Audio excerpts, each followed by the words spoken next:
Light your fire with Congo Bongo on 1200 XL.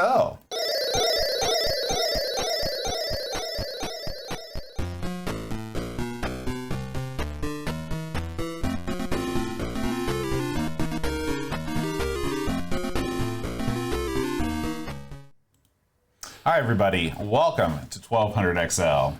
I'm John. And I'm Aaron. We're back. We're back. This is it's been almost a year since our last episode of 1200 XL. Once a year. That's our promise.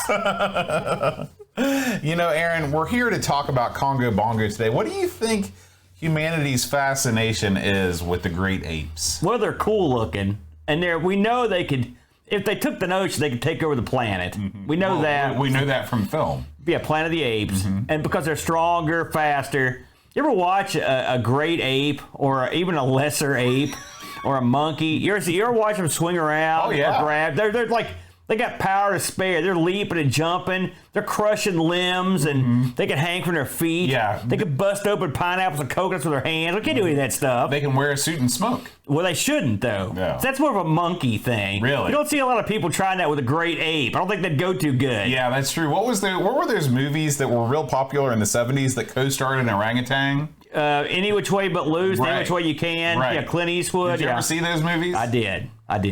Right Turn, Clyde. Bang! And he'd punch the guy in the face. Really? Yeah. See, I've never seen those movies. I just saw the posters. It's funny that you would bring those up, having not seen them. and the only thing you knew was there were movies made that had a monkey, and that's all you knew. But that was good enough for you. Listen, I've got a low bar when it comes to the great apes. Monkeys have been prominent in film and TV. Not just the Planet of the Apes stuff, but your King Kong is another one. And Congo and stuff like that. They're big. And they're cool. They're fast. They're beautiful creatures. Although the creature in this game is a jerk. That's true. That's true. Do you want your monkey or your ape, if you will, to be a face or a heel? It's hard to turn them face.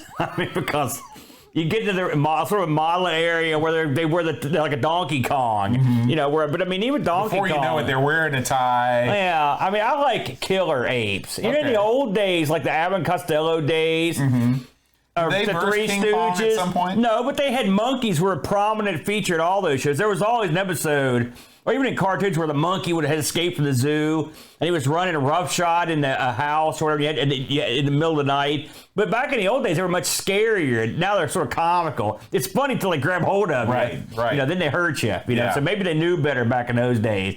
I wouldn't try to feed one smoke or hand feed one. They'll mess you up real bad. Where do you stand on grape ape? I watched that one back in the day. It's not my favorite. Really? Let's be honest.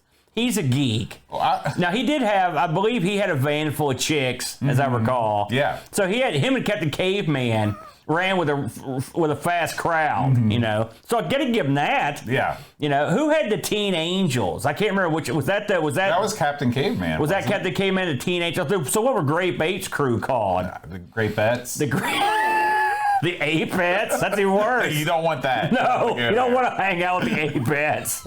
No, that's no good. That's not good when we break ourselves up. Can we just talk about the game? Okay, let's talk about the games.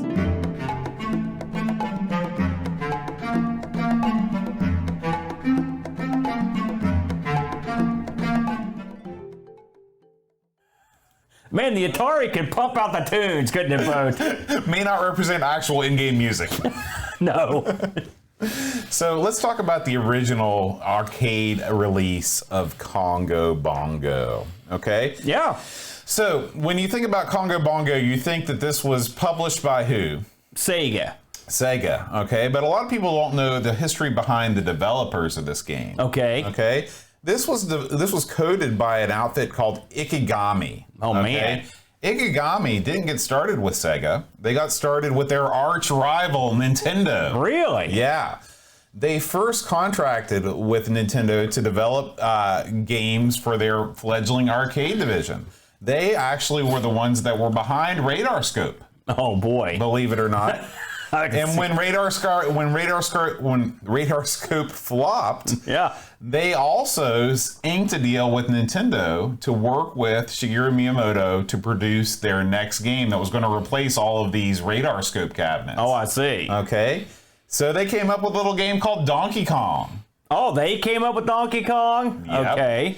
Now, guess what Nintendo did? What? Nintendo said, oh, you remember how we told you we were going to give you these distribution rights and give you a big cut of the sales? Yeah. We're not doing that anymore. Oh, whatever. I thought the Miyamoto came up with Donkey Kong. He did. He came up with the character. But do you know who was sitting behind the computer writing all that code? One of the guys from Ikigami. That's right. Wow. Okay. I've never heard this tale, but So, I'm a huge mark when it comes to the big N. I like Nintendo's stuff. Yeah. But Nintendo's business practices and dealings often somewhat shady. yeah. When you play this game, just before we even get to the gameplay, it looks right, like you could have put it in a Nintendo cabinet. Yes. The way the bonus is, the levels, it looks just like Donkey Kong. Well, that's no accident. That was the same team that developed both these games. Okay? Well, yeah, boy. So, that's good stuff, Boat. Ikigami ended up suing, and this court case went on forever. Yeah. It went on forever. They finally settled in 1990. Wow. Over an undisclosed sum. So he did get paid. Yeah, the team did get paid. Okay. Yeah. And so what does Ikigami do when they got burned by Nintendo? They say, okay, we're going to join forces with Sega. Yeah. And we got a game idea, and they wrote Zaxxon. Oh, okay. Wow. Okay. Look at that. So you want to talk about a talented group. Now, I tried to find more info on Ikigami. Who are these guys? Yeah. I couldn't. What's that mean? Does that mean anything? I don't know. Oh, okay. I don't know. But anyway, these guys have talent. It means we've got talent in Japanese. That's what it means. Now, did they, after Zaxxon and this, did they have any other big hits? That's a great question. I did not go further. in Ikigami's oeuvre. It's funny, Boat. I'm gonna sound like a real dummy here. I know but I mean, this game really had so little in comparison to Donkey Kong in terms of gameplay. Right. That, I mean, they both have a big monkey, but I never really thought about the other parts, the high score. So it's dead on. It's dead on. As I look at it now with new eyes, I'm like, man, I sure am stupid. I never even noticed that. Exactly. That is good stuff, Bo. And of course, Zaxxon brought that isometric perspective to the table. Yeah. So this game was basically a synthesis of both of their two previous games. You take the ape from Donkey Kong, the isometric perspective from Zaxxon, you mix in a little bit of Frogger in there. Yeah. Boom. There you go. Yes, Congo Bongo. Excellent work, Boat. Now, did you play this much in the arcade? I had never once played this in the arcade. Did you ever see it in the arcade? Never once. Well, if I have, it's been in one of these new retro arcades. I have played this in the arcade when it was originally out, because I'm old, and I thought it was interesting, but I didn't like it that much. And the main reason was it was hard. Mm-hmm. I had the same sort of problems with it that a lot of people had with Zaxxon. Yeah. It was tough to judge things. Right. And when you die in a game and you're not sure it was your fault, that's not good for the game. It's not good for the game at all. And this game didn't try to do anything crazy with the joystick. It just said one stick, one button game. And was Zaxxon the same way, or did it have a special flight control? Do you recall? I think it had Zaxxon had a yoke, I believe. A yoke, okay. Yeah. Okay. That makes sense, because you're going to want to do the altitude with the yoke. Yeah. But anyway, this is Congo Bongo. Let me read you some of the lore of Congo Bongo. Yeah, please. Okay. So Congo Bongo, you are a safari hunter. You kind of look like you got the W.C. Fields Gin Blossom, right? Yeah. Your nose is incredibly huge and red. You're wearing your classic safari hunter get-up, your pith helmet, your khaki-colored outfit. It's like you went to Vincent. Exactly. Yeah. I don't know what that means. Remember the school in Huntington? That's Vincent. Their band used to dress like this guy. Really? Like a big, huge group of geeks. Oh, man. Yeah. I'm glad I didn't go to school there. Yeah, good That's move. No good. Oh, they're out. The school's gone. That's so true. You don't have to worry. I think it's still there. I think it's a middle school. Okay.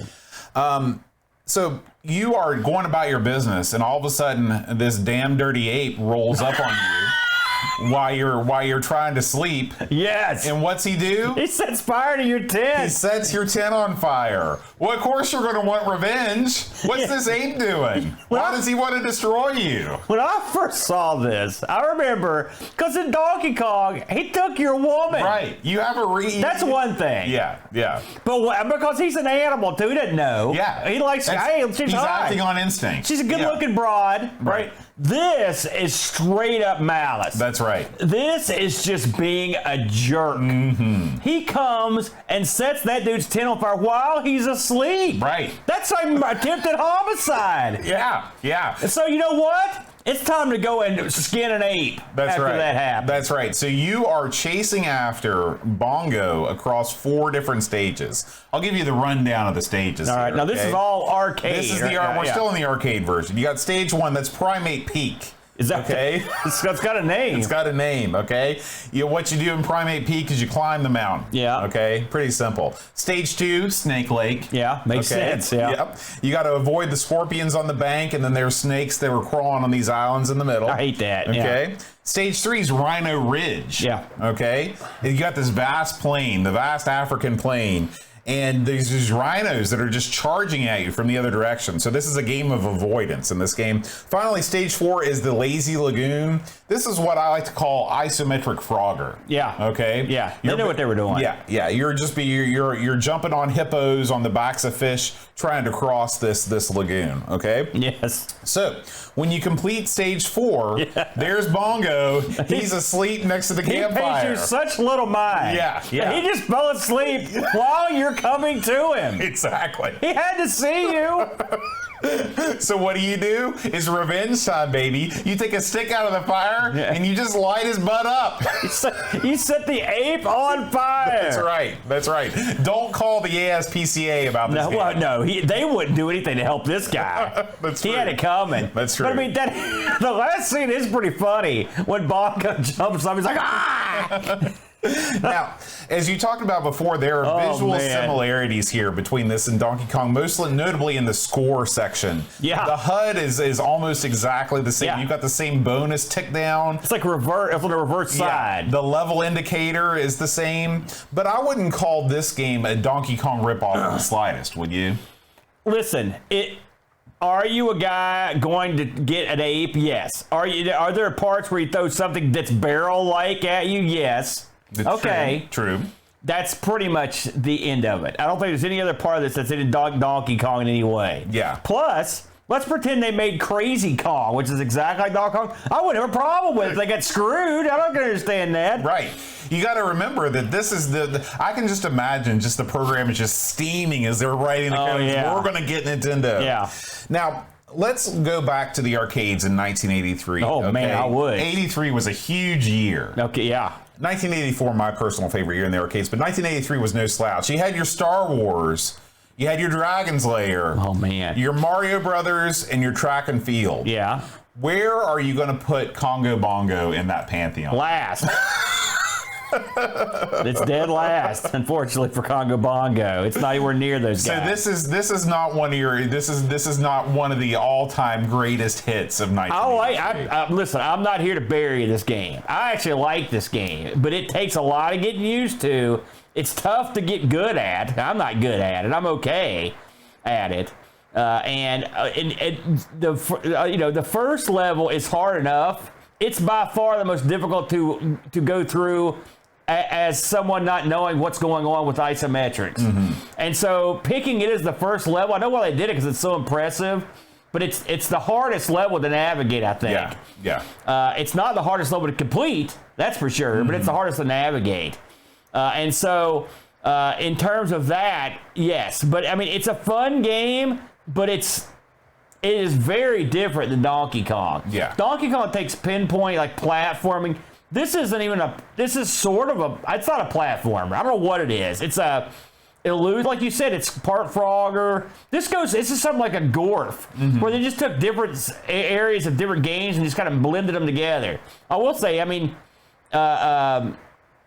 it's not as fun as something like a Donkey Kong for me, just because it's harder to get good at, I think. I know a lot of people think Donkey Kong's super hard. It's pretty hard. But this game I thought was also pretty difficult. Yeah. Now, Aaron, it's time to leave the arcade version and dive right into the Atari 8-bit version. The opening of this is god-awful. Yeah. It's god-awful. It's the worst. You talk about a bad impression to start off with, having that brown screen, having that ugly startup. They didn't ask you joystick or keyboard, 1 or 2 players. It's as generic and weak as you can make an opening. It looks like a basic game. It was, yeah. Yes, it's off-centered. Yeah. They picked the worst colors. I mean, you can pick anything there. Right. You know, so yes, the opening to this is the dirt worst. Yeah. Dirt worst. Okay, and then you start. This game features 2 of the 4 levels found in the arcade version. Which, yes. You get the first level and the last level. So once again, the first level, Primate Peak, where you're climbing the mountain, and then stage 4, Lazy Lagoon, aka Isometric Frogger. Okay. Yeah. So the first screen in the Atari 8-bit version is actually known as Jungle Mountain. Okay. And so they changed it. I don't know. And basically, what you're trying to do is you're trying to ascend this peak by either climbing up the sides of the hill or using vines to reach Bongo. Okay. Also, in this game, they rename in the Atari 8-bit version. They renamed Bongo to Congo. Riddle me that. Huh? That is weird. Yeah. Why would you do these things? I don't know. My guess is they had no idea what had been previously written. And they just made it up. Yes, I believe you're right. So, you know, in there, how are you going to die? Well, pick your poison. You kidding me? You can either get hit by a coconut because Congo/Bongo is throwing coconuts down. You can fall into the water. You can fall off a ledge, or you can run out of bonus time. In this game, the score in your bonus time is presented in a very unattractive green and yellow color scheme that runs across the top of the screen. Horrible. And I want to get to the very worst part of this entire game, in my opinion, and that is the movement of the coconuts. It looks like something like the old Nintendo It's straight out of the Game & Watch. Yeah, the That's Game & exactly Watch. where I was going. Yeah. There is no attempt at animation here. No. It is a single frame of a coconut in one position, and then it's replaced in the next position facing the opposite direction. Yeah. It is the dirt worst. Let me ask you a question while we're on this screen. Because you got further in this than I did, and so I assumed at some point this might happen, but maybe it doesn't. In the arcade, the little monkeys will get hold of you. Yes. And you have to jump up and down to get them off of you. If enough of them get hold of you, they'll throw you off the ledge. Right. In this, I could never get the monkeys to grab me. So, well, that's the reason why is because in the first level, no monkeys will jump on you. That's what I thought. That's what I figured. The second level, 1 monkey can jump on you, and that slows you down. Oh. And then after the second level, 2 monkeys can jump on you, and you know what they do? They give you the old heave-ho right off the ledge. That is funny to your in the death. arcade way. So Yeah. they as opposed to putting a difficulty level in, they just sort of manually made their own difficulty level. Exactly. So to get the monkeys off your back, you must jump 3 times without moving directions. You got to try that in your life, Aaron. To get all Jump those 3 monkeys off your back. times. Yeah. There's also a Monkey on Your Back song, I believe, sung by New Kids on the Block. I thought George Michael had a song like that. Don't look now, there's a monkey. Is that George Michael? Man, you may have done. No wonder that band went out of business. Holy smokes. So, there's not really much more to say about old Congo Bongo. It is an arcade port, but it is extremely poor. Sega, their port of Frogger was good. You know, they did the Frogger port that came to the Atari 8-bits. It was decent. Now, the problem is, of course, Frogger, much easier to convert to multiple systems. This game got a lot of different ports on a lot of different systems. I did want to bring up the Master System port I'm sorry, not the Master System port, the SG-1000 port briefly. Yeah. The SG-1000, you know, I played all the different versions of this. This came out on the 2600, believe it or not. This came out on the VIC. You want to stay away from the VIC version. It's no good. Yeah, it's no good. It makes the Atari version look great. It came out on the C64 and, of course, the SG-1000. The SG-1000, they decided in Sega to do what they did with a lot of their arcade ports and say, listen, we know that our home system doesn't have the jack to do a good job with this isometric perspective. We're going to turn this thing around, and we're just going to do it all side-on view. Yeah. Not the worst idea in the world. It's almost Yeti-like in the way it looks. Very Yeti-like. Yeah, so anyway, if you want a totally different experience playing Congo Bongo, check out the SG-1000. I'm going to throw another one out here that we covered long ago in the Coco show. The Coco clone of this, Guana, which is similar. It's isometric. Sort of it was a takeoff on Congo Bongo. Do you remember that one? We've never done that on the Coco show. You must have done it on a screen. I think we did do it. I have an encyclopedic knowledge. Yeah, well, you go watch the show, because I'm sure we did. Anyway, there's a Coco game called Guana, That's a sort of a clone of this. It's way, way better than this. Yeah. So I would give that one a whirl too if you're a Coco This one person. is, of all of the ports, this one is definitely on the low end. The best port I found on a home system is undoubtedly the ColecoVision port. That's the other one I tried. It's very good. It's better than this. Yeah. The ColecoVision had a good track record with decent ports. Yeah. But really, let's face facts, Boat, because we're both Atari guys from back in the day. They could have pulled this off. Oh, yeah. Oh, yeah. This was sort of a crud job. Yeah. They could have done a lot better, and they just didn't care. And if you're just going to include the 2 levels, you got to make one less. The second level of this is Clunkaroo. And even the first level, the places that you could pretty much climb up anything. You could jump up anything. It's not like the arcade at all in terms of the movement. I'm giving this thing some points just for being this ancient. And they pulled it. If I took this home and I liked this in the arcade, I would be okay with it. But I wouldn't be jumping for joy. If I'd paid $50 or more, I'd be not happy. Yeah. But I would call this one eh. Now, we did get some reviews from our Discord community. If you want to join our Patreon for this show, patreon.com/1200XL, you can become a member of our Discord community and leave us a review to read on the air. Our first review comes from Pajako6502. He says, Sega's answer to Donkey Kong is actually not too bad. It's a little tricky to get your head around playing an isometric platformer, but you can get there. I stumbled across this a few years back, and whilst it isn't a firm favorite, it's a fun one to play once in a while. The Atari 8-bit version sadly goes to show that some people just couldn't get their head around programming pseudo 3D games. It does a reasonable attempt at the graphics and sound, but the controls and sprite collision just aren't there. I noticed things like when playing, the jump is off, so if you jump onto a higher platform, you end up further along the upper platform, which if you're not careful can lead to some exasperating deaths. Yes. Also, it appears that 2 of the levels are missing. Oh, by the way. Thankfully, the other main level the developers went for is a good one, so it isn't all bad. With other great games freely available on the Atari 8-bit, this is a miss for me. 5 out of 10. Not unfair. Not unfair. C64J writes, Congo Bongo is a classic, but not as good as Donkey Kong, my all-time favorite arcade game along with Punch-Out! I like the look of the Atari 8-bit version, and the music is good. I find the controls lacking, making this version of the game difficult. I played this on original hardware with my Competition Pro joystick, so lag was not an issue. Only 2 of the 4 boards are present, which is disappointing. I give this version a 5 out of 10 and much prefer the C64 version with all 4 boards. Not having the boards, they did the same thing in Donkey Kong a lot of times. It pissed me off then, too. Yep, that's right. It's a letdown. And especially when you turn in the frame rate of this, you're really, what are we doing? Yeah. So, I think 5 out of 10, that's not too far off, Boat. We got one more review from Steve W. Oh, yeah. He says, I never saw this in the arcades in the UK back in the day, so I came to it fresh. It's a fun game, but the home ports are highly variable. The C64 comes close to the original. Sadly, the Atari 800 version looks more like the VIC-20 version than the 64. That's correct. Ooh. The controls are less precise too and lead to some frustrating deaths. I'll go back to this game, just not on the Atari. 6 out of 10. Yeah, and even the ending of this, when you finally get up there and set them on fire, trust me, if you haven't played this in the arcade, it's worth just going to watch a video of the opening and closing, because it's pretty amusing. Yeah. A pretty amusing game. This one, not so much, Boat. Yeah. Sorry to say. All right, Aaron. What are we going to be playing next time on 1200XL? Let's see what we got, Boot. Oh, man. Seamus. Now, this is one you told me you had some experience on in the past. This is a game that is very close to my heart. I grew up playing the heck out of this game.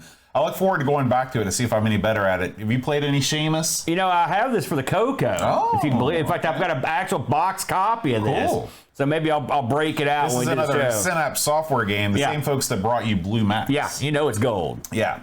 All right. We promise that Seamus will make an appearance sooner than Congo Bongo did. Yeah. Thank you as always for listening. And guys, make sure you play your Atari today. Do it.